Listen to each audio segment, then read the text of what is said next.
الحمد لله كفى وسلام على عباده الذين اصطفى أما بعد أعوذ بالله من الشيطان الرجيم بسم الله الرحمن الرحيم يا أيها المدثر قم فأنذر وربك فكبر وثيابك فطهر والرجز فهجر ولا تمنن تستكثر ولربك فاصبر صدق الله المولانا العظيم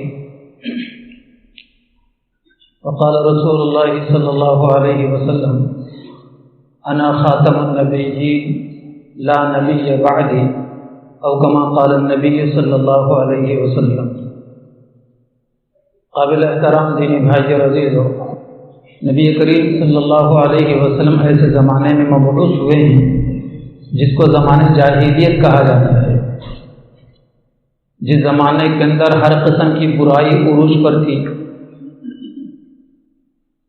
اور مظلوموں کو کوئی حمایتی اور مددگار نہیں ہوا کرتا تھا۔ اس قدر حضور پاک علیہ السلام ترحم آپ کے دل کے اندر تھا کہ مظلوم پر بڑے رحم کھاتے، پریشان حال آدمی کی پریشانی حضور کو نہیں دیکھی جاتی تھی، تکلیف زدہ آدمی کی تکلیف آپ کو گوارا نہیں تھی، کسی بیوہ اور کسی یتیم کی یتیمی آپ کو دیکھی نہیں جاتی تھی، برابر آپ علیہ السلام اس کے مددگار ہو جاتے، اس کے دستگر ہو جاتے اور اس کے معاون ہو جاتے آپ علیہ السلام۔ اور یہی خصوصیات آپ علیہ السلام میں تھی اور بڑی دانش مندی اور دور اندیشی آپ کے اندر تھی، جس کی وجہ سے عرب کے قبیلوں میں جب کوئی میٹنگ ہوا کرتی تھی، مشورہ ہوا کرتا تھا، تو حضور کو خاص طور پر اس میں بلایا کرتے تھے، اس میں حکم بنایا کرتے تھے آپ علیہ السلام کو، یعنی کمیٹی کا صدر بنایا کرتے تھے کہ آپ جو فیصلہ کر دیں وہ ہمارے لیے منظور ہے۔ چنانچہ حضور پاک علیہ السلام کی عمر مبارکہ جب 35 سال ہوئی، مکہ مکرمہ کے لوگوں نے یہ طے کیا کہ خانہ کعبہ کو دوبارہ بنائیں گے۔ چنانچہ سب لوگوں نے مل کر، مکہ مکرمہ کے لوگوں نے مل کر پیسہ جمع کیا، کعبۃ اللہ کی جتنی حد بندی ہے، جتنی جگہ کعبۃ اللہ کی ہے، اس کے لیے پیسہ جمع کرنا شروع کیا، لیکن کوشش کے باوجود اتنے پیسے جمع نہیں ہو سکے کہ مکمل کعبہ بنا سکے۔ چنانچہ انہوں نے کیا کیا کہ جتنا پیسہ تھا اتنا ہی کعبہ بنایا انہوں نے، اور کچھ حصہ اس میں سے باہر کر دیا، جو آج حج اور عمرے کو جانے والے جانتے ہیں، حتیم کا جو حصہ کہلاتا باہر باؤنڈری کر دی گئی ہے اس کی، وہ حصہ کعبۃ اللہ کا اندرونی حصہ ہے، وہ پیسے کم پڑنے کی وجہ سے اتنے حصے پر تعمیر نہیں کی گئی، لیکن وہ بھی کعبۃ اللہ کے اندر کا حصہ ہے۔ اس وقت لوگوں نے 3 تبدیلیاں کی، ایک تو یہ ہے کہ حتیم کا حصہ باہر کر دیا، دوسرے یہ ہے کہ کعبۃ اللہ کے 2 دروازے تھے، قریش مکہ نے 1 دروازہ رکھا، چنانچہ آج تک کعبۃ اللہ کا 1 ہی دروازہ ہے۔ حضور پاک علیہ السلام کی عمر مبارک 35 سال سے اس وقت تک کعبۃ اللہ کے 2 دروازے تھے۔ اور تیسری تبدیلی انہوں نے یہ کی کہ کعبۃ اللہ کا جو چوکھٹ ہے اس کو بالکل 5 فٹ اوپر رکھ دیا اس کو۔ اب ہر کوئی آسانی سے کعبۃ اللہ میں داخل نہیں ہو سکتا، جس کو وہاں کے متولی اور وہاں کے ذمہ دار جس کو اجازت دیں، اس کے لیے باضابطہ سیڑھی لگائی جاتی ہے، اور اسی سیڑھی کے ذریعے سے کعبۃ اللہ میں داخل ہوا جا سکتا ہے، اس کے بغیر کوئی کعبۃ اللہ میں داخل نہیں ہو سکتا۔ جب کعبۃ اللہ کے دور و دیوار اس حد تک پہنچے کہ اب وہاں جا کر حجر اسود جو جنت کا پتھر ہے، دودھ سے زیادہ سفید تھا پتھر، لیکن لوگ اس کو بوسہ دیتے ہیں، اس کو چومتے ہیں، گناہگاروں کے ہاتھ اس کو لگتے ہیں، اور اس پتھر میں اللہ پاک نے ایسی تاثیر رکھی ہے کہ لوگوں کے گناہوں کو کھینچ لیتا ہے،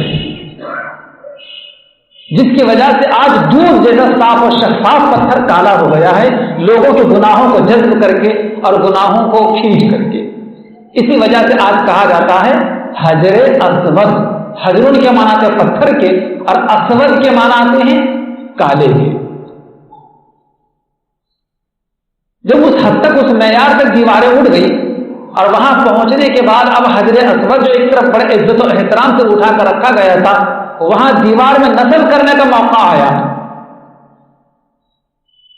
تو عرب کے ہر آدمی کی دلی خواہش یہ تھی کہ اس مبارک پاکیزہ صاف ستھرے پتھر کو اٹھا کر میں رکھوں وہاں پر دیوار میں، ہر ایک کی خواہش،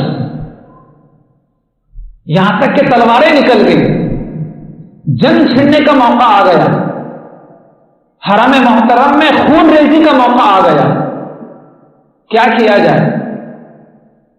اس تعمیری کام میں حضور پاک علیہ السلام بھی شریک تھے، چنانچہ آپ علیہ السلام کو حکم بنایا گیا، اور اس موقع پر آپ کے ذمے یہ سونپا گیا کہ آپ جو فیصلہ کر دیں وہ ہمیں منظور ہے۔ نبی کریم صلی اللہ علیہ وسلم فرمائے کہ اب اس وقت سارے لوگ اپنے گھروں کو چلے جائیں، جب صبح ہوگی جو سب سے پہلے اپنے گھر سے اٹھ کر حرم محترم میں آئے گا اس کو اس بات کا اختیار ہوگا کہ وہ اپنے ہاتھوں سے حجر اسود پتھر کو اٹھا کر دیوار میں لگا دیں۔ حضور پاک علیہ السلام کا یہ فیصلہ سب کو پسند آ گیا، کہا کہ ٹھیک ہے آپ کا فیصلہ ہمیں منظور ہے، سارے لوگ اپنے گھروں کو چلے گئے۔ اب لوگ رات بھر جاگتے رہے، کہیں ایسا نہ ہو کہ میں سوتا رہوں اور میری آنکھ نہ کھلے اور مجھے وہ شرف مجھے حاصل نہ ہوگی، لیکن قدرت کا نظام ہے، اللہ تبارک و تعالیٰ سب کو سلا دیا، اللہ تعالیٰ نے سب کو سلا دیا، سب پر نیند طاری کر دی گئی، اور سب لوگ اپنے گھروں سے اٹھ کر صبح میں حرم میں پہنچنے کی کوشش کر رہے ہیں، تیز تیز دوڑتے ہوئے آ رہے ہیں، تو وہ دیکھ رہے ہیں کہ ہم سے پہلے کوئی وہاں پر موجود ہے۔ جانتے ہیں وہاں کون تھے؟ جو سب سے پہلے اپنے بستر سے اٹھ کر حرم میں چلے گئے تھے، وہ محمد رسول اللہ صلی اللہ علیہ وسلم۔ سارے لوگوں نے آپ کی وہاں پہلے آمد کو خوشی خوشی قبول کیا، اور آپ علیہ السلام نے ایسا حکیمانہ فیصلہ کیا اس موقع پر کہ ایک چادر منگوائی، اور چادر منگانے کے بعد آپ علیہ السلام نے اپنے مبارک ہاتھوں سے اس پتھر کو اٹھا کر چادر پر رکھا، اور چادر پر رکھنے پر آپ نے فرمایا کہ ہر قبیلے کا ایک سردار آدمی، عرب کے لوگ قبیلوں میں خاندانوں میں بٹے ہوئے تھے، ہر خاندان کا ایک فرد بڑا سردار آدمی، خاندان کا بڑا آدمی وہ یہاں آئے، چنانچہ ہر خاندان کا ہر ایک آدمی سامنے آیا۔ آنے کے بعد آپ علیہ السلام نے فرمایا کہ سارے کے سارے لوگ اس چادر کے کونوں کو پکڑ کر اٹھاؤ، جیسے آج بھی میت کے اوپر جو پھولوں کی چادر ڈالی جاتی ہے، ہر آدمی آگے بڑھ کے اسے ہاتھ لگانا ثواب کا کام سمجھتا ہے، حالانکہ یہی بات کہ پھول ڈالنا ہے یا نہیں یہی قابل غور بات ہے، لیکن آج مسلمان اس بات کو دو جگہ پر پھول کو بہت ضروری سمجھتے ہیں، ایک شادی کے موقع پر اور دوسرے قبرستان میں میت کے ڈولے پر قبر کے اوپر پھول ڈالنا۔ جب نوشہ کو بھی چہرہ پہنایا جاتا ہے، ہار پہنا، اس وقت ہر آدمی آگے بڑھ کر ہاتھ لگانے کی کوشش کرتا ہے، اس سے زیادہ جب میت کے ڈولے پر اور اس کے اوپر جب چادر ڈالی جاتی ہے قبر کے اوپر، تو ہر آدمی چاہتا ہے کہ میں آگے بڑھ کے کم از کم میرا ہاتھ تو لگ جائے، کوئی ثواب نہیں ہے، کتنا بھی آگے گھس پیٹ کر آگے ہاتھ بڑھا کر اس چادر گل کو ہاتھ لگائیں، پھول کی چادر کو ہاتھ لگ، کوئی ثواب ملنے والا نہیں ہے، اور پھول کی چادر منو مٹی کے اوپر جو ڈالی جاتی ہے اس کی وجہ سے مرنے والے کو کوئی فائدہ ملنے والا نہیں ہے، وہاں تو ایمان و اعمال کو دیکھا جاتا ہے۔ حضرت فاطمہ الزہرا رضی اللہ تعالیٰ عنہ، حضور پاک علیہ السلام فرمایا تھا کہ میری بیٹی فاطمہ الزہرا جنت کی عورتوں کی سردار ہوگی۔ جب ان کا انتقال ہوا، انتقال ہونے حضور کی بالکل 6 مہینے کے بعد ان کا انتقال ہوا حضور کی بیٹی کا، جب رات میں ان کا جنازہ اٹھایا گیا، قبرستان لے جایا گیا، تو اس موقع پر حضرت ابو ذر غالباً ان کا نام ہے صحابی، وہ قبر کے پاس آتے ہیں اور قبر سے خطاب کرتے ہیں، کیا کہتے ہیں؟ قبر جانتی ہے تو کس کا جنازہ ہے؟ پیغمبر اسلام حضرت محمد مصطفیٰ صلی اللہ علیہ وسلم کی بیٹی کا جنازہ ہے، شیر خدا علی مرتضیٰ کی بیوی کا جنازہ ہے، حسنین کی ماں کا جنازہ ہے، اور خاتون جنت ہی نہیں بلکہ جنت کی عورتوں کی سردار کا جنازہ ہے۔ جب حضرت ابو ذر رضی اللہ تعالیٰ نے قبر سے یہ خطاب کیا تو قبر کے اندر سے قدرت کی جانب سے آواز آئی، ابو ذر یہ موقع قبرستان میں دفن کرنے کے وقت کا حسب و نسب کو، خاندانوں کو بیان کرنے کا موقع نہیں ہوتا، اور یہاں کسی کے حسب اور نسب کو نہیں دیکھا جاتا، بلکہ یہاں تو ایمان و اعمال کو دیکھا جاتا ہے۔ معلوم ہے کہ اصل بنیادی چیز یہ ایمان اور عمل، خدا کرے کہ اس کی ہم فکر کرنے والے بنے۔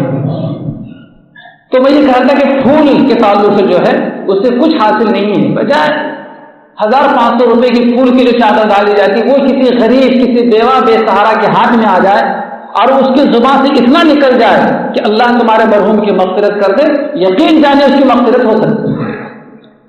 لیکن آج ادھر توجہ نہیں دی جاتی، شو پٹک، دیکھا دیکھی، دکھلاوا، فلاں نے کیا تھا اس سے مہنگی ہم چادر لائیں گے، اللہ محفوظ رکھے۔ بہرحال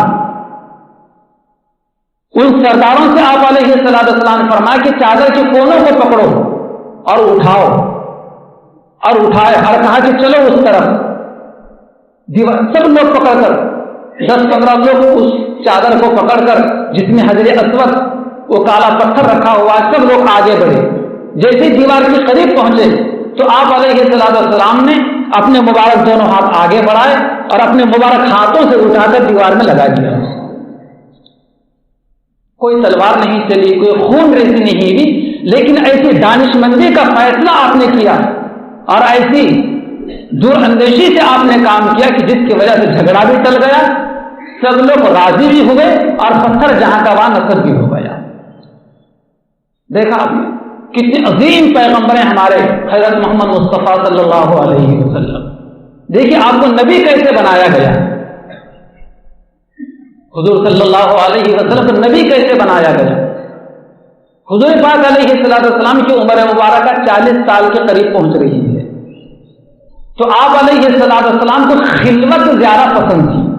خلوت کا مطلب تنہائی، گوشہ نشینی، اکیلا پن۔ آپ علیہ السلام اکیلے میں بیٹھ کر غور و فکر کیا کرتے تھے، بہت زیادہ گہرے مراقبے میں ہوا کرتے تھے، گہری سوچ ہوا کرتی تھی کہ یہ جو بے حیائی، عریانیت اور بے دینی اور بت پرستی پھیلی ہوئی ہے، کیوں کر یہ ختم ہو سکتی ہے، کیسے ختم ہو سکتی ہے۔ اور جو بھی اللہ تبارک و تعالی آپ علیہ السلام کے دل میں القاء فرمایا کرتے تھے، اس اعتبار سے آپ علیہ السلام یاد الہی میں مصروف رہا کرتے تھے، اور اس کے لیے آپ علیہ السلام نے عام طور پر مکہ مکرمہ سے 3 میل کے فاصلے پر، آج میل نہیں سمجھتے ہمارے نوجوان، کلومیٹر، مکہ مکرمہ سے 4 کلومیٹر کے فاصلے پر ایک پہاڑ ہے جس کو جبل نور کہا جاتا ہے۔ جبل نور کتنا اونچا ہے پہاڑ؟ وہ تقریباً 639 میٹر اونچا ہے پہاڑ، 639 میٹر۔ حضور صلی اللہ علیہ وسلم ستو اور پانی، ستو کہا جاتا بھنا ہوا آٹا، روٹی سالن تھوڑی رہنے والا ہے کہ 1 ہفتہ 2 ہفتے، تو آپ علیہ السلام ستو بھنا ہوا آٹا اور پانی لے کر اس اتنے اونچے پہاڑ کے اوپر چڑھ کر، وہاں اوپر پتھروں کے بیچ میں ایک غار، چھوٹے سے ایک کمرہ نما جیسے یہ محراب ہے، اس طریقے کا ایک غار ہے، آپ علیہ السلام وہاں پہنچ کر یاد الہی میں اور مراقبے میں مصروف رہا کرتے تھے۔ 1 ہفتے 2 ہفتے کا سامان کھانے پینے کا لے جاتے اور آپ وہاں پر یاد الہی میں اور اپنی قوم کے تعلق سے فکر مند رہا کرتے تھے۔ اور بعض مرتبہ حضور پاک علیہ السلام کی بیوی حضرت خدیجہ الکبریٰ رضی اللہ تعالیٰ عنہا بھی حضور کے لیے توشہ اور پانی لے کر اسی 650 میٹر بلندی پر چڑھ کر جاتی اور حضور پاک علیہ السلام وہاں پر توشہ پانی دے کر پھر واپس آ جایا کرتی تھی۔ جب آپ علیہ السلام کی عمر مبارکہ 40 سال 6 مہینے 12 دن کے ہو گئے اور آپ علیہ السلام اپنے قوم کے لیے متفکر ہیں، یاد الہی میں مصروف ہیں، رمضان کا مہینہ ہے، رمضان کے راتوں میں سے ایک رات ہے، اچانک سامنے حضرت جبرائیل ایک انسانی شکل کے لیے حضور پاک علیہ السلام کے سامنے آ جاتے ہیں، اور آنے کے بعد آپ علیہ السلام سے کہتے ہیں اقرأ، پڑھی۔ آپ علیہ السلام کہتے ہیں کہ ما انا بقارئ، کہ میں پڑھا ہوا نہیں ہوں، یعنی پڑھنا، کیونکہ حضور امی تھے، امی نہیں، امی تو ہماری ماں ہے. امی کا مطلب یہ ہے جس نے کسی سے لکھنا پڑھنا نہ سیکھا ہو، جسے ان پڑھ کہا جاتا ہے. امی کا مطلب یہ کسی کا شاگرد نہ ہو، کوئی اس کا استاد نہ ہو. حضور پاک صلی اللہ علیہ وسلم کسی کے شاگرد نہیں اور حضور کا کوئی استاد نہیں، لیکن حضور پاک علیہ السلام کو جیسے ہی نبی بنایا گیا تو وہ علم کے دریا بہائے حضور پاک علیہ السلام نے، اور علمی اعتبار سے وہ مقام و مرتبہ حاصل ہوا کہ اللہ کے بعد اگر کسی کا مقام ہے تو حضور پاک علیہ السلام کا. پھر دوسری مرتبہ حضرت جبرائیل علیہ السلام نے کہا کہ اقرا، پڑھیے، تو آپ علیہ السلام نے فرمایا کہ ما انا بقاری، کہ میں پڑھا ہوا نہیں. پھر تیسری مرتبہ حضرت جبرائیل نے کہا کہ اقرا، پڑھیے، تو آپ علیہ السلام فرمایا کہ ما انا بقاری، میں پڑھا ہوا نہیں ہوں. تو حضرت جبرائیل نے حضور پاک علیہ السلام کو لیا اور لینے کے بعد اپنے سینے کو زور سے چمٹا کر اور دبوچ کر چھوڑ دیا. جیسے آپ کو چھوڑ دیا اور چھوڑنے کے بعد جبرائیل علیہ السلام کہا اقرا اقرا بسم ربک الذی خلق خلق الانسان من علق اقرا وربک الاکرم الذی علم بالقلم علم الانسان ما لم يعلم. یہ سورہ علق کی ابتدائی 5 آیتیں ہیں. یہ سب سے پہلے وحی ہے جو جبل نور پر غار حرا میں حضور پاک علیہ السلام پر نازل ہوئی اور آپ علیہ السلام کو اس طریقے سے نبی بنا دیا گیا. وہ اچانک فرشتہ غائب ہو گیا. پھر جیسے فرشتہ وہ غائب ہو گیا تو حضور علیہ السلام بڑے گھبرائے، بڑی کپکپی تاری ہوئی آپ علیہ السلام کے جسم مبارک پر. اتنی اونچے پہاڑی سے حضور نیچے اتر آئے، اپنے گھر آئے. گھر آنے کے بعد اپنی بیوی خدیجہ کبریٰ رضی اللہ تعالیٰ سے کہا کہ مجھے کچھ چادر اڑاؤ، مجھے کپکپی ہو رہی، مجھے گھبراہٹ ہو رہی ہے اور میرا دل کانپ رہا ہے، میں سونا چاہتا ہوں. چنانچہ حضور پاک علیہ السلام کو بیوی خدیجہ کبریٰ رضی اللہ تعالیٰ عنہا نے چادر اڑا دی. آپ لیٹ گئے. لیٹنے کے بعد تھوڑی آپ کو نیند آ گئی اور یہ کیفیت آپ کی ختم ہو گئی. تو آپ علیہ السلام نے نیند سے بیدار ہونے کے بعد سب سے پہلے یہ پیغمبر بنانے کا واقعہ کہ اس غار حرا میں آج کی رات کیا ہوا ہے، وہ پورا کا پورا واقعہ سب سے پہلے حضور پاک علیہ السلام نے اپنی بیوی خدیجہ رضی اللہ تعالیٰ کو سنایا. اور یہ فرمایا کہ مجھے ایسا لگ رہا ہے کہ شاید میں ہلاک ہو جاؤں گا، شاید میں ذمہ داری کو اٹھا نہیں سکوں گا، اس لیے کہ قرآن یہ بڑے ذمہ داری کی بات ہے اور قرآن اللہ تعالیٰ کا بہت عظیم کلام ہے جس کے تعلق سے اللہ تعالیٰ فرماتے ہیں قرآن مجید میں لو انزلنا هذا القرآن على جبل لرأيته خاشعا متصدعا من خشية الله. لوگوں اگر ہم اس قرآن کو کسی پہاڑ کے اوپر نازل کر دیتے تو وہ پہاڑ خوف خدا سے قرآن کی بوجھ سے ریزہ ریزہ ہو جاتا. پہاڑ اور اتنا عظیم کلام جب حضور پاک علیہ السلام کی دل مبارک پر اتاری گئی تو اندازہ لگے حضور پر کیا گزری ہوگی. اس لیے آپ علیہ السلام کے اوپر خوف طاری تھا. تو جیسے خوف یہ ختم ہوا تو آپ نے واقعہ پورا اپنی بیوی کو سنایا. تو دیکھیے کتنی حوصلہ مند بیوی ہے. خدا کرے کہ ہم سب کو ایسی بیویاں نصیب کرے اور خدا کرے کہ ہم سب کی بہو بیٹیاں ایسی ہی حوصلہ مند ہوں جو کسی کا سہارا بن سکیں، کسی کے تکلیف میں اس کے لیے ایک سہارا بن سکے. خدیجہ کبریٰ رضی اللہ تعالیٰ عنہ نے اس موقع پر کہا کہ کلا واللہ لا یحزنک اللہ ابدا، ہرگز نہیں، آپ گھبرائیے مت، آپ کا رب آپ کو ہرگز ذلیل نہیں کرے گا، آپ کو رسوا نہیں ہونے دے گا، آپ کے شان میں کسی میں کوئی فرق نہیں آئے گا. پھر حضور پاک علیہ السلام کے 5 خوبیوں کو گنوا کر حضرت خدیجہ نے آپ کو تسلی دی کہ آپ گھبرائیے مت، اللہ آپ کے شان میں ذرا برابر بھی فرق نہیں آنے دے گا. کون سی 5 خوبیاں ہیں؟ خدا کرے کہ 5 خوبیاں ہمارے اندر بھی پیدا ہوں. چونکہ نبی بننے سے پہلے حضور پاک علیہ السلام کے 15 سال پہلے حضرت خدیجہ کا نکاح حضور سے ہوا تھا. 15 سال پہلے، یعنی 15 سال دور حضور پاک علیہ السلام کی صاف ستھری زندگی کو حضرت خدیجہ نے پڑھا تھا، دیکھا تھا، پرکھا تھا. اس لیے جو چیزیں آنکھوں سے دیکھی تھی، کانوں سے سنی تھی، انہی چیزوں کو سامنے حضور کے رکھ کر آپ کو تسلی دے رہی تھی. اور کیا کرے، کلا واللہ لا یحزنک اللہ ابدا، ہرگز نہیں، آپ کا رب آپ کو ہرگز رسوا نہیں کرے گا. اور آپ کی شان کیا ہے؟ آپ کی شان تو یہ ہے کہ آپ بے سہارا لوگوں کے لیے سہارا بنتے ہیں، بے سہارا لوگوں کے لیے سہارا بنتے ہیں، راہ حق میں مصیبت زدہ لوگوں کی آپ مدد کرتے ہیں،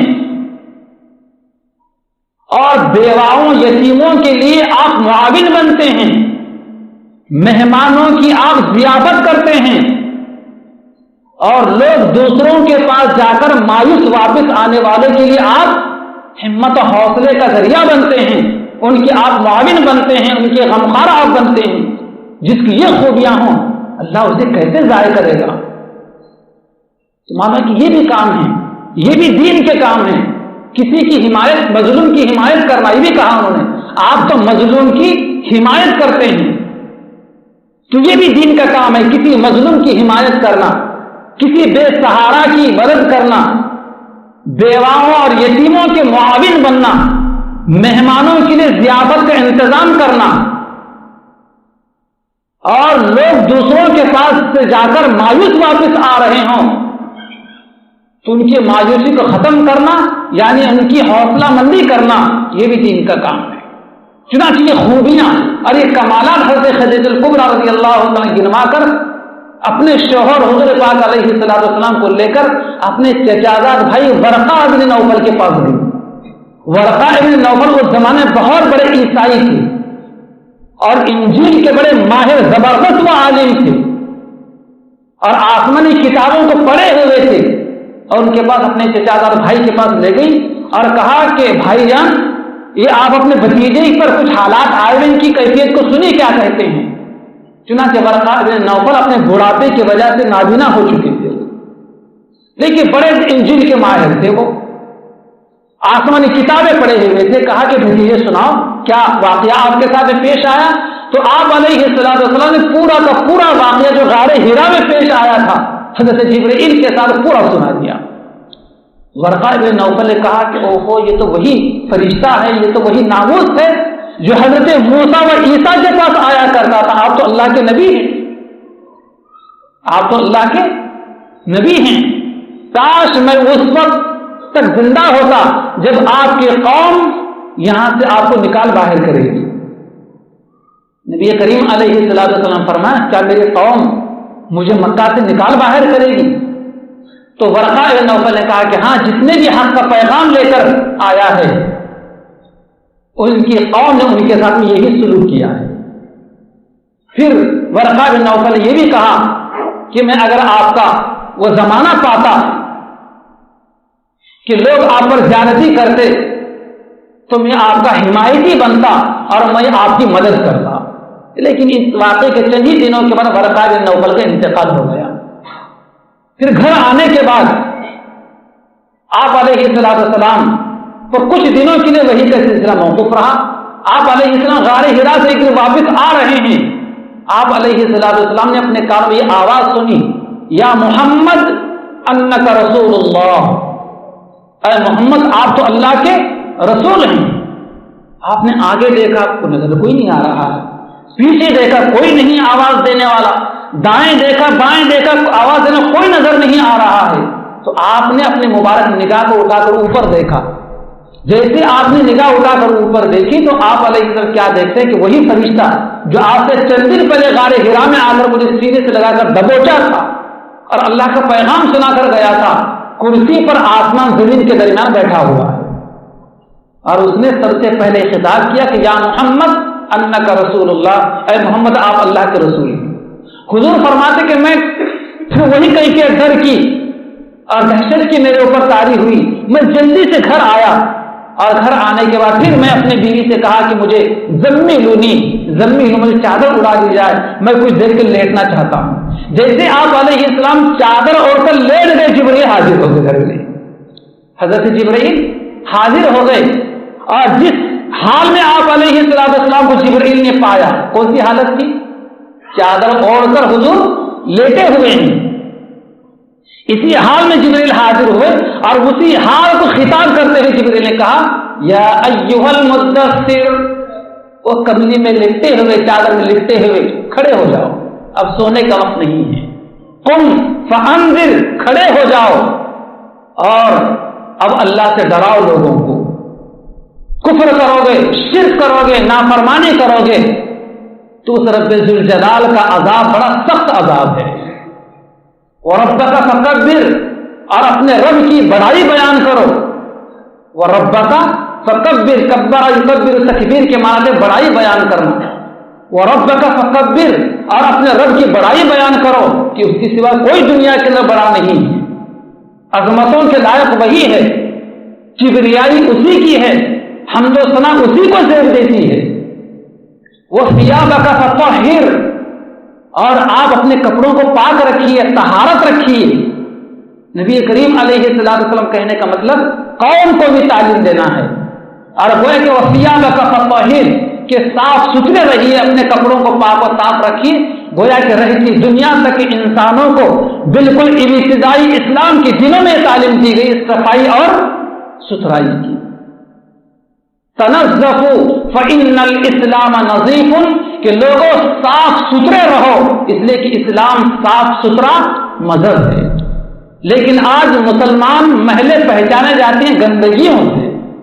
خدا رحم کرے ہمارے ذمہ داروں پر، جن کی ذمہ داری یہ بھی ہے کہ محلوں کو، گلی کوچوں کو صاف ستھرا رکھیں، اپنی ذمہ داری کو محسوس کرے وہ. اور دوسری ایک توجیہ یہاں پر یہ بیان کی گئی ہے تفسیر کے اندر کہ مشرکین مکہ طہارت سے نہیں رہتے تھے. مشرکین مکہ طہارت کا اہتمام نہیں کیا کرتے تھے، اس لیے آپ علیہ السلام کے ذریعے اللہ تبارک و تعالیٰ طہارت و پاکیزگی کی تعلیم دی ہے. طہارت و پاکیزگی کی تعلیم دی ہے. اور اس کے بعد وَالرُّجْزَ فَاهْجُرْ، پھر اب فرمایا گیا ہے کہ بتوں کو چھوڑ دیجیے، اب بت پرستی مناسب نہیں ہے. اس کا مطلب یہ نہیں کہ حضور بت پرستی کیا کرتے تھے. حضور کے ذمن میں گویا کہ قوم کو، اہلیان مکہ کو، مشرکین مکہ کو اس بات کی تعلیم کرنا ہے کہ آپ بت پرستی چھوڑ دیجیے اور ایک رب ذوالجلال کی تکبیر اور اس کی بڑائی بیان کیجیے. ولا تمنن تستکثر، اور کسی پر احسان کر کے زیادہ بدلے کی خواہش مت رکھیے. احسان تو ضرور کرنا چاہیے، اچھی چیز ہے، لیکن احسان کر کے بھول جانا چاہیے. یہ نہیں کہ آج کسی کے ہم معاون بنے، کسی کا تعاون کیا، کسی کا ہاتھ بٹایا اور کسی موقع پر احسان جتلا دے رہے ہیں. کیا شکل ہو سکتی ہے؟ جیسے ہم نے کہا کہ بھائی کل تھوڑا کام ہے، آپ ہمارے گھر پہ آ جاؤ. وہ کہہ رہا کہ میرے سے نہیں ہو سکتا. کیوں بھول گئے کہ وہ پچھلے رمضان ایک لفافہ جو میں نے دیا تھا جس میں آپ کی عید ہو گئی تھی، سارا ثواب ضائع ہو گیا، سارا ثواب ضائع ہو گیا. اس سے منع کیا گیا.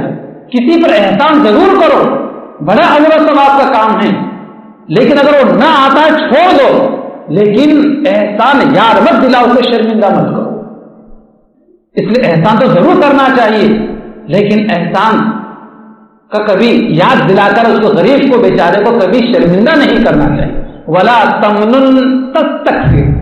اور آگے اللہ تعالیٰ فرماؤ ولی ربک فاصبر، اور راہ حق میں کچھ مشکلات ضرور آنے والی ہیں. چنانچہ بہت مشکلات آئی، سناؤں تو شاید ٹائم لگ جائے گا.